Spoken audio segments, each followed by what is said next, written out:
এখানে দিয়ে দেবো লুডুস সিদ্ধ করা পানি, লুডুস সিদ্ধ করতে দিচ্ছি সেই পানি দিয়ে দেবো। পেঁয়াজ মরিচ পোড়ানো হয়ে গেলে এখন দিয়ে দেবো একটু টমেটো। টমেটোটা একটু ভালোভাবে ভেজে নেব, দেবো একটু লবণ, লুডুসের মশলাটা দিয়ে দেবো।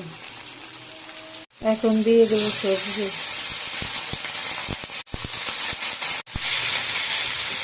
সবজিটা আমি ভালোভাবে সিদ্ধ পর্যন্ত রান্না করবো। বাচ্চারা মোটেই সবজি খেতে চায় না, এই জন্য আমি বিভিন্ন উপায়ে তাদের সবজি খাওয়ানোর ব্যবস্থা করি। অন্য একটা হাঁড়িতে লুডুসটা সিদ্ধ করি। লুডুস সিদ্ধ করার সবজিটা সিদ্ধ হয়ে আসলে এখন আমি লুডুসটা দিয়ে দেবো। আমি এখন লুডুসটা দিয়ে দিচ্ছি, সিদ্ধ করে রাখছি লুডুসটা দিয়ে। আমার ঘরে কেউই ড্রাই লুডুস খেতে চায় না, এই জন্য আমি সবসময় একটু জুসি রাখি।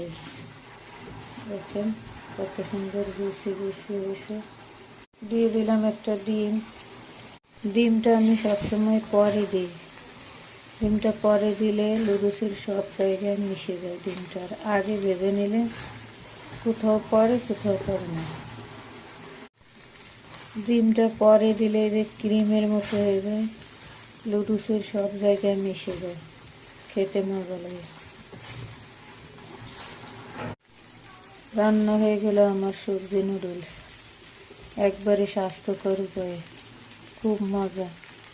সবজিও খাওয়া হলো, নুডলসও খাওয়া হলো। ধন্যবাদ।